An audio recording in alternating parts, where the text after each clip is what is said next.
Welcome to Lunch with California Common Cause, our now monthly opportunity to chat with our members and others interested in building a better, more inclusive California democracy. I'm Jonathan Metzenstein, the Executive Director at California Common Cause. I hope you're well. This month, we're going to be talking about the For the People Act, the democracy reform mega bill now in the Senate. It takes every individual policy reform that we've been fighting for across the nation, from voting rights, redistricting, ethics, campaign finance, and so on, and puts it into one big omnibus piece of legislation.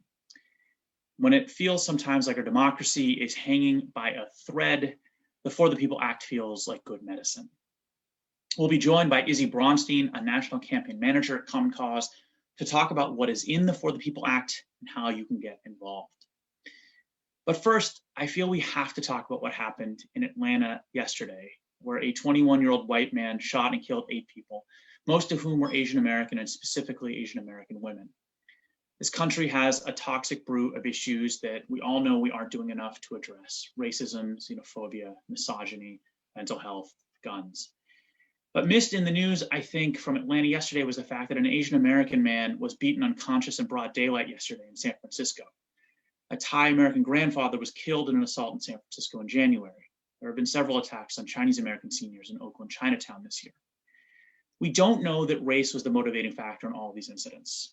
In several, the perpetrators later attacked other people or had a long history of assaulting people who were not Asian American.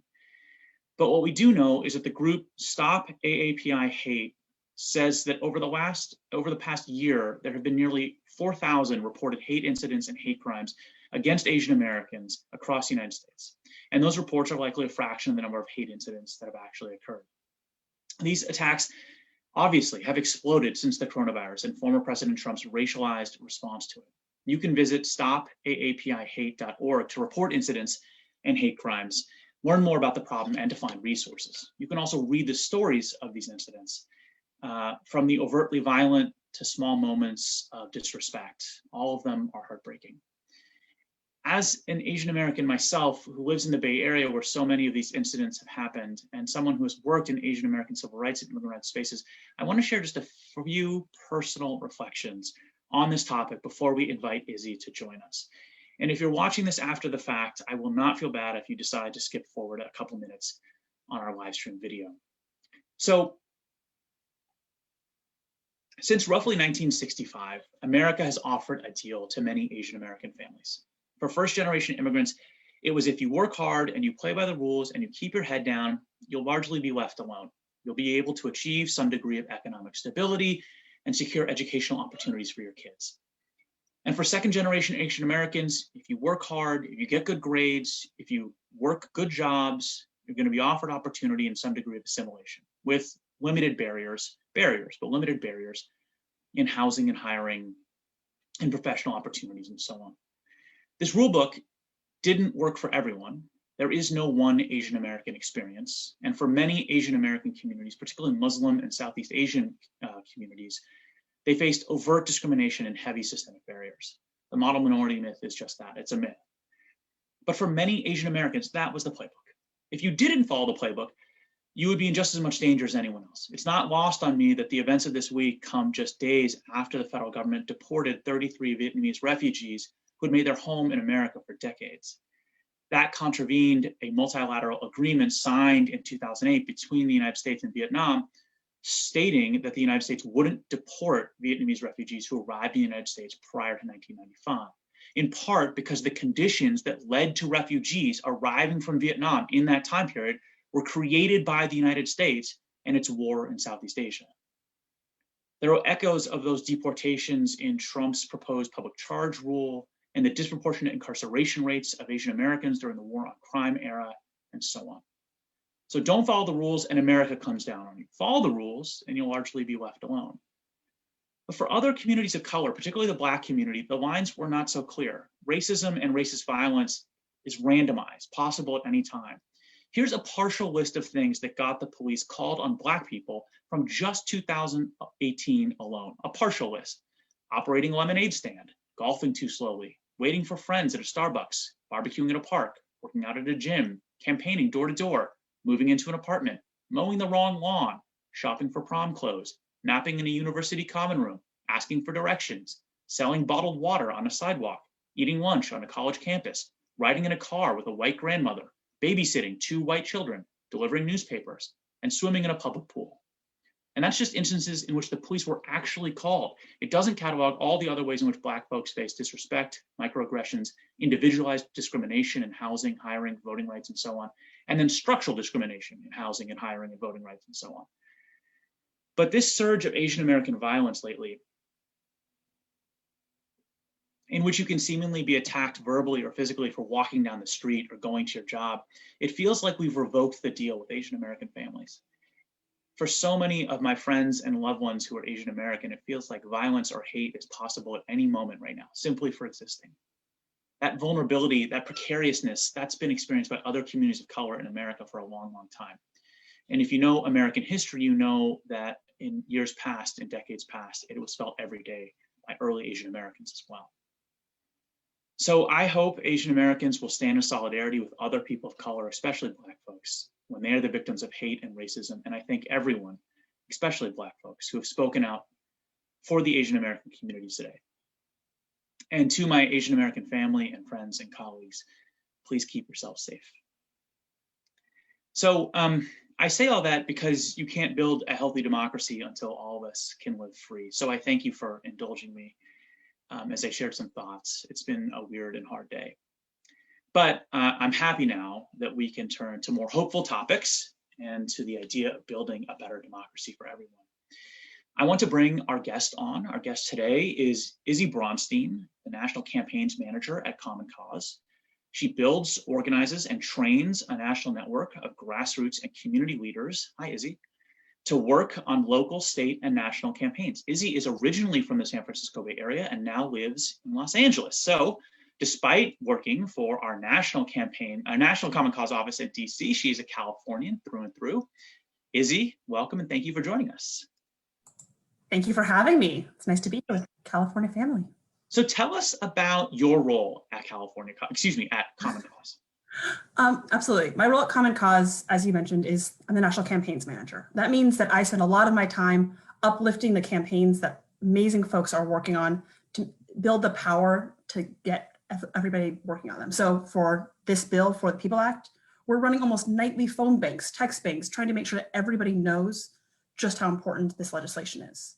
We also make sure we are advocating for state and local laws and making sure that we're really pushing up and helping fight back on some of the really terrible ones we're seeing right now, as well as expanding the power behind some of the ones that are pretty incredible. So let's talk about the For the People Act. There's an update on it as of today, right? Can you bring us up to speed? Huge update. So the For the People Act was just introduced this afternoon in the US Senate. This is amazing news. It's the first bill, as S1 designated as the first bill of the new Senate. I encourage anybody who wants to watch the introductions. Senator Reverend Warnock gave an incredible introduction to just how important this bill is. And it's just absolutely an incredible day. And it comes to the Senate after having passed the House, right? Yes. With, I believe, was it all Democrats in support and all Republicans in opposition? Almost all Democrats in support, 221 Democrats in support, and almost all, and all Republicans in opposition. Yeah. So the bill does a lot of things. Let's take it piece by piece. Let's start with voting rights. What does the For the People Act do for voting rights? It does so many things. It's hard to even list them because it's really an incredible piece of legislation. As you mentioned, it's comprehensive. We're talking about expanding voter registration to same day and online registration. States like California might think that exists. Voters in California might think that that's what's true everywhere. But in many states in this country, you cannot register online. You are not allowed to register on the day of the election or change your information on the day of the election. And all of those reforms that we see in states like California working really successfully for voters would be applied to every state so that everybody has the same access to registration. It also stops really horrifying voter purges. Every year we see thousands and thousands of voters purged from the rolls erroneously because of voter caging or other policies that really make it states try to limit who's able to show up every election. This would almost prevent voter purges entirely. It also stops voter ID laws and also expands access to 2 weeks of early voting for every state. Basically, we're just talking about making sure that all of those voting access laws we have are applicable everywhere. And the one thing I didn't mention that is incredibly important is that it also makes sure that everybody who is currently on parole or has been, had their voting rights removed because of incarceration has those voting rights reinstated automatically upon release. That would be 4.5 million folks who are mostly Black and brown who would have their voting rights back. Wow. So same day voter registration, online voter registration, automatic voter registration, ending voter purges, ending voter ID and other voter suppression, felony reenfranchisement, that's all of that. Amazing. Yeah. So is the bill, the new Voting Rights Act, can you just share with our listeners, is it in fact restoring the Federal Voting Rights Act, which was in large part gutted by the Supreme Court in the 2013 Shelby County v. Holder decision? Absolutely. It's a good question, and it's one we get a lot. So while HR 1 does support and advance and advocate for HR 4, the John Lewis Voting Rights Advancement Act, that is a separate piece of legislation that is currently going to be moved in the House. And that is about making sure that the pre-clearance and every other part of the Voting Rights Act is restored to its full face. So HR 1 is the same as S1, which is the same as the For the People Act. Yep. And HR 4 is essentially a renewal of the Federal Voting Rights Act. We should explain what pre-clearance is. Yes. Do you want to share with folks what Section 4 and Section 5 of the Voting Rights Act are, what pre-clearance is? Absolutely. So pre-clearance basically means that there are a number of states and jurisdictions that have had a long history of racist and terrible voting laws that have suppressed voters. That in the past, those states have had to go through a checking process to make sure that as they change voting laws, as they change the structures of redistricting and other policies, that they have to make sure that those are okay and are not suppressing voters. However, as you mentioned in 2013, the Shelby County decision removed that pre-clearance that the Department of Justice was able to do and made it so that states had no other authority stopping them from putting these laws in place, which is why we've seen so many terrible ones over the past, 9 years. The Voting Rights Advancement Act, it does what the Supreme Court asked for. In 2013, the Supreme Court said, we need a new version of the Voting Rights Act that allows us to make sure that these laws can be applied in these jurisdictions. We need a slightly different formula. This is the bill that does that. It took them 9 years to make it happen, but we're really hopeful. Okay, so that's HR 4, yes, which is the John Lewis Voting Rights Advancement Act. Exactly. And fingers crossed, but let's return after that short detour, let's return to HR 1/S1/ the For the People Act. What does that bill have around gerrymandering and redistricting? Absolutely. So the For the People Act, as we mentioned, has a bunch of information on voting. It also talks about gerrymandering, money in politics, ethics, and a couple of other reforms. Talk about gerrymandering for a second, but I just want to make sure we full picture, lots of reforms in there. For gerrymandering, same thing with voting. It codifies a lot of what's great laws that exist in certain states and makes them true for every voter. So in states like California, where you probably know you have an independent commission that helps set your districts, this would make sure that every single state has an independent commission so that legislators aren't drawing their own lines and we're having folks actually engaged in the process who are members of the communities that are being represented. It also stops partisan gerrymandering. Currently, partisan gerrymandering is not illegal. Racial gerrymandering is illegal, and oftentimes those two things coincide. However, partisan gerrymandering is often an excuse used to do really terrible maps on the basis of party lines. This would make sure that partisan gerrymandering is also illegal. It would also set a base standard of what is allowed in congressional districts, how we make sure that communities of color are able to stay together, have their voices as loud as possible rather than being split up as we see many times in this country, how we can make sure that folks' voices are expanded and empowered rather than being in any sort of way segmented. And that's really like a lot of what the whole bill does and what the gerrymandering sections do especially is really making sure that those same standards are applied across every congressional map that is drawn. Awesome. So to reiterate, in California, we have an independent redistricting commission. And so which is truly a revelation in democracy reform and is leading to good, honest, fair districts and a good, honest, fair redistricting process that centers community. And HR 1 For the People Act would create that in every single state. What I think is really interesting about the partisan gerrymandering piece, outlawing partisan gerrymandering, is that the Supreme Court has already ruled that racial gerrymandering is not permitted. And when it did that, but it refused to take action in any way on partisan gerrymandering, what that meant was the same states that used to do partisan gerrymandering, that used to do racial gerrymanders, just relabeled their gerrymanders as partisan gerrymanders. So in North Carolina, famously, there was an instance in which a map was invalidated as a racial gerrymander, and they redrew the map, still a gerrymander, and a Republican lawmaker leaned into a microphone and basically said, we're not gerrymandering Black people, we're gerrymandering Democrats. Because while racial gerrymandering was illegal, partisan gerrymandering was not. And so we took, voting rights advocates challenged partisan gerrymandering over and over and over, including Common Cause, bringing a landmark case to the Supreme Court that we thought might be our last best hope to fight partisan gerrymandering. But as you know, Izzy, the Supreme Court punted, basically said that partisan gerrymandering cannot be policed by the federal courts. And so we have to use legislation or state ballot initiatives, I suppose. But that's one reason why the For the People Act is so powerful, is that it does what the Supreme Court was not willing to do. And, you know, since the Supreme Court case was, as you said, punted, we've seen 5 new states add independent commissions through ballot measures. Voters want independent commissions. They know that it's important that their voices are actually represented by fair maps, especially as we come across a new census. However, unless we have actual, congressional jurisdiction to do that, we won't ever see it across the country. Right. Okay. So let's move to money in politics and campaign finance reform. What would the For the People Act do there? Yeah, absolutely. So money in politics, it does a lot of different things. One thing I'll focus on, because I think you have some examples of this in California, is it creates a congressional matching fund that really expands the power of voters' dollars. So as you all probably know, congressional campaigns are incredibly expensive and are often mostly funded by wealthy, rich, white donors. That is completely out of touch with who their actual constituents may be and who actually is going to end up voting for them at the end of the day. This bill would create a 6-to-1 matching system so that folks could run for office by gathering their neighbors' dollars and having those dollars expanded. So basically, if you got $50, you'll be able to raise it to 6 times.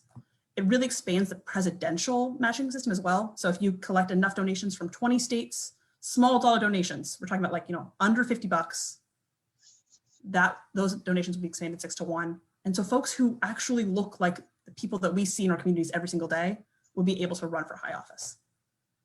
So LA has a 6-to-1 matching fund system, New York, and what it effectively means. So first of all, just to reiterate, if I walk the block and I raise small dollar donations, let's say I raise a $25 donation from my neighbor, that's matched 6-to-1 with public funds. So I get $150 in public funds plus the 25 from my neighbor. So it's $175. And it begins to change the incentive for candidates. Now, all of a sudden, it makes as much sense to go walking your neighborhood, walking the block, knocking doors, and trying to convince people to support you and picking up small dollar donations as it does to go to a cocktail reception with lobbyists. And what the data shows from New York, for example, because they compared New York City elections that use a 6-to-1 match versus New York State elections that don't use any match, what it shows is that under our matching fund system, you have way more small donors, you have a much larger percentage of the money raised that comes in the form of small donations, and you have a donor pool that actually begins to look like, in this instance, the diversity of New York City, with donations coming from all over New York and not just the wealthy neighborhoods in New York, and coming from neighborhoods that were predominantly African-American, predominantly Latinx, predominantly Asian American, as opposed to only coming from neighborhoods that were predominantly white. So matching fund systems have enormous power, at least that's what the data says. And this would create matching fund systems for all congressional elections, correct? And presidential.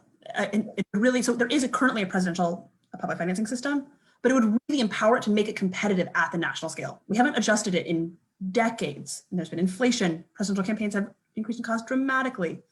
I mean, we're talking about congressional probably most importantly, but really, as saying, in New York City, it's untenable to run for city council if you don't use public financing. It's regarded as like a faux pas, basically, to run without using public dollars. And that means talking to constituents about the issues that matter to them. And if our congressional presidential candidates aren't doing that, then they're going to be completely out of touch once they get that office. we are working to create public financing systems that are similar to matching, either matching fund systems or Seattle-style democracy dollars in a number of local jurisdictions. And so it's one of the many things that we're working on here at California Common Cause. Let me move us along, Izzy, to talk about government ethics and accountability. HR1, Before the People Act,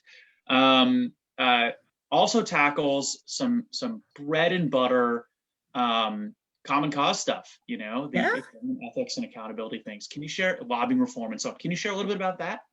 Of course, yeah. So there's a bunch of different pieces, once again, that this covers. Some of the most important ones that folks, like to know about or know a little bit about are that it really slows the revolving door between special interest lobbyists and running for office. So when somebody, leaves congressional office and says, I don't want to run again, and then goes and makes, hundreds of thousands of dollars on a lobbyist contract, this would slow that revolving door and create a window where they were not able to do that. So that we could actually make sure that there is more of a space between the lobbyists trying to influence policy and the folks who are actually making the policy themselves. It also makes sure that the ethics rules that we have are actually enforced. We have a ton of great ethics laws in this country, most of which go completely unenforced because we don't have the actual accountability or oversight agencies to do that. So this would make sure that the Office of Government Ethics has an actual funded resources to enforce all of the violations that they get every year. One other thing it does that's really important is it creates an ethics and transparency at the Supreme Court level. There's not currently a ethics and transparency policy at the Supreme Court that is of the modern age. This creates a new code of conduct of what justices are able to do, how they're able to spend their money, and make sure that they are actually, transparently open and accessible to the public. It also, as folks love to hear, it makes sure that presidential and vice presidential candidates are required to disclose their tax records. We learned recently this was a problem. So we wanted to make sure that every voter can know any potential conflicts of interest, any other problems that may be had by presidential candidates.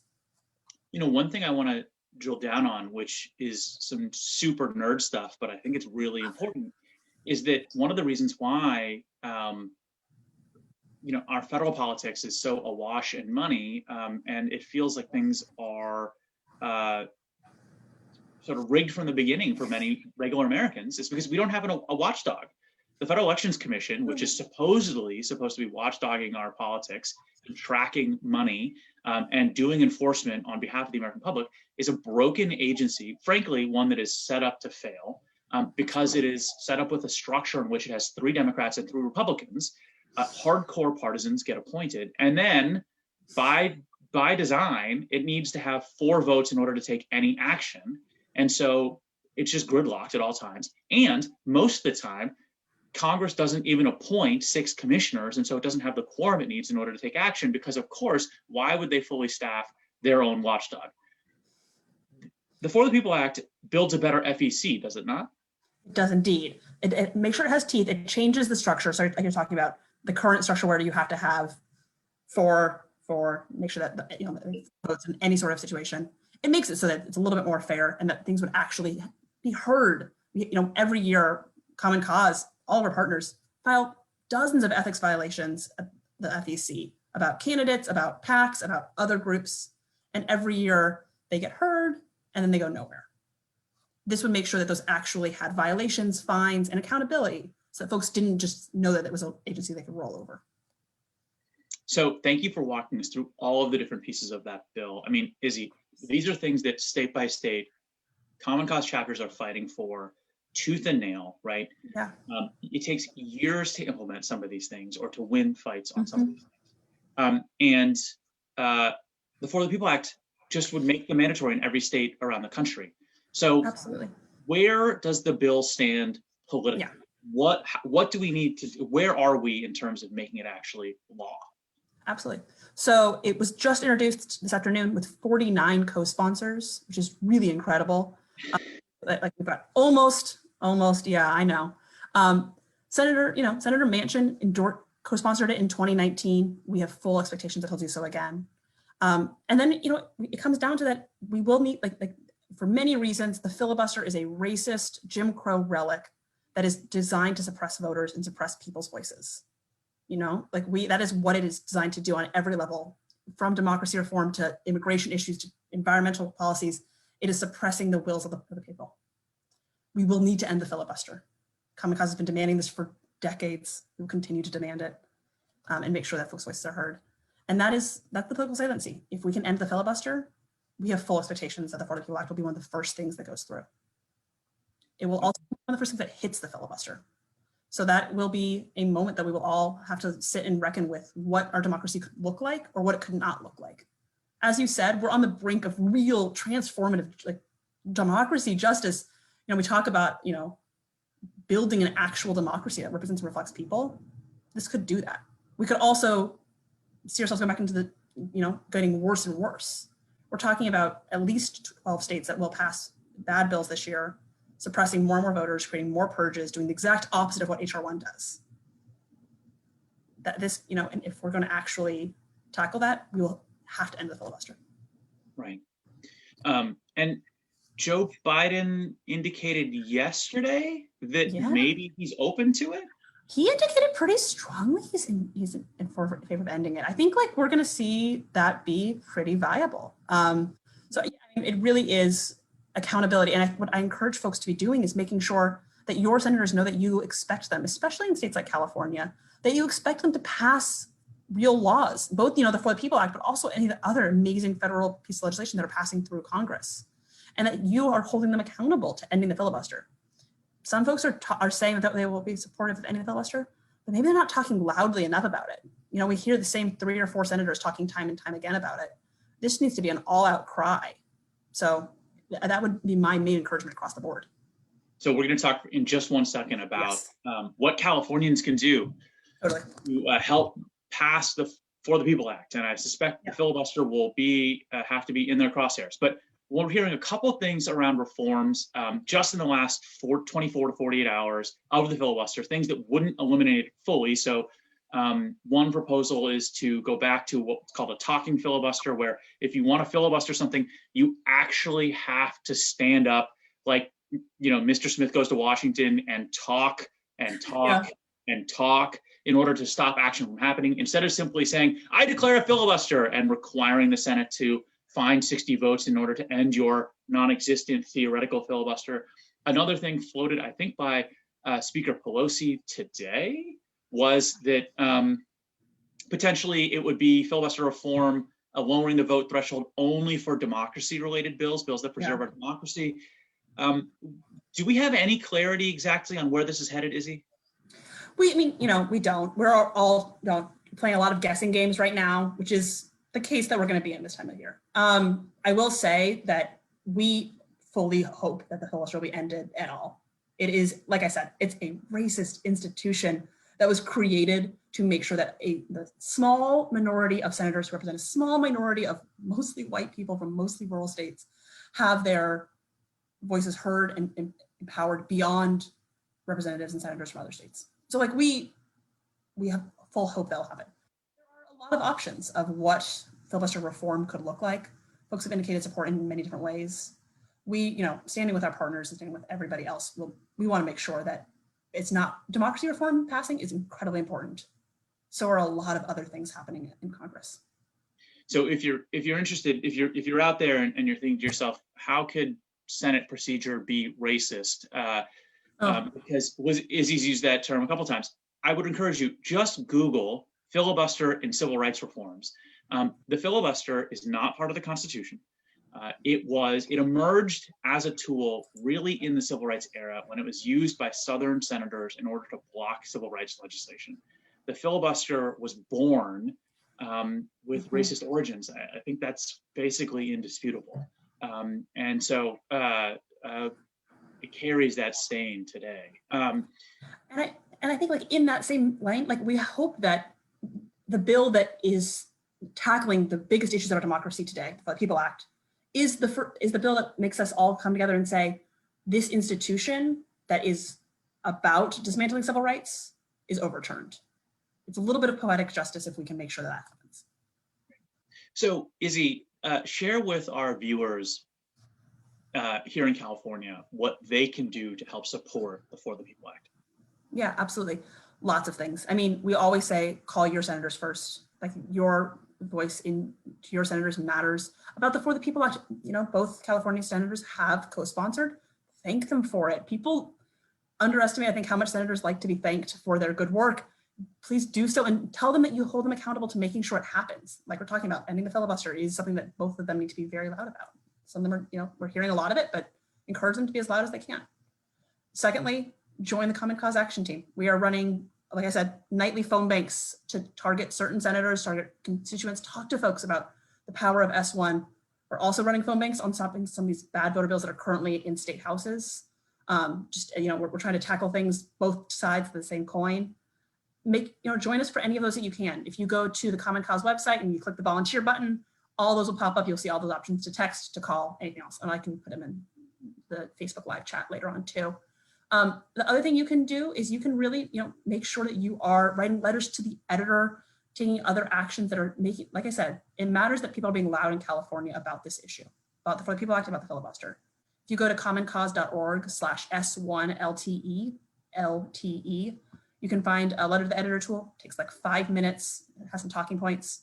Write a letter to the editor, get it published in your local papers. I read the paper here in LA, the local paper here in LA. It'd be incredible to see some of the LTEs around S1. Awesome, thanks. So again, go to commoncause.org, click that volunteer button, and you'll be able to see opportunities to get involved, including joining the action team, which Izzy, you basically run. And so if people want to get to know Izzy, co-run, fair enough. If people want to get to know Izzy and some of our colleagues at Common Cause, we're working hard on really important democracy campaigns all over the country. Join that action team and you can plug in.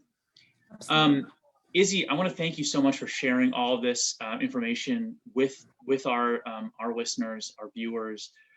Is there anything else you want to add about the For the People Act before we wrap up? No, I think that's probably it. I mean, I guess one thing I will say is that it has its first and probably one of its only hearings next week. So if you do want to listen, it'll be probably a very, I'll say, contentious Rules Committee hearing. I know that sounds jargony and wonky, but we're talking about Senator McConnell and Senator Ossoff going head to head on the For the People Act and really challenging what democracy looks like. So I encourage folks, if you want to join, we'll have a watch party so we can all talk about it together. That's on that same volunteer page. You'll be able to find the link to that. But yeah, I mean, pay attention to this bill. It's going to be moving fast, but also we need to have advocacy throughout. Right. That's it. Okay. Thanks so much for having me. Yeah, of course. So folks, if you want to get involved in democracy issues at the very local level, you have opportunities for that as well. I want to spend 1 second mentioning to you that your city council, county board of supervisor, and school district redistrictings are all coming up. If you want to get educated about local redistricting and impact democracy at the local level, go to commoncause.org/local redistricting 2021. That's our hub of resources, materials, trainings that are going to help you get educated and get involved in your local redistricting. And check back at that website, commoncause.org/local redistricting 2021 in the weeks and months to come, because we'll be adding more resources as we move through the spring. Okay. We'll see you again at our next live stream in the middle of April. If you want more regular updates on our work, please follow us on social media. You can follow us on Twitter @CommonCauseCA. You can follow me on Twitter @_Jonathan Stein. As always, we appreciate you and your support of Common Cause. Thank you for being with us in this fight. Thank you, Izzy, for joining us today. Please stay safe, everyone. See you next month.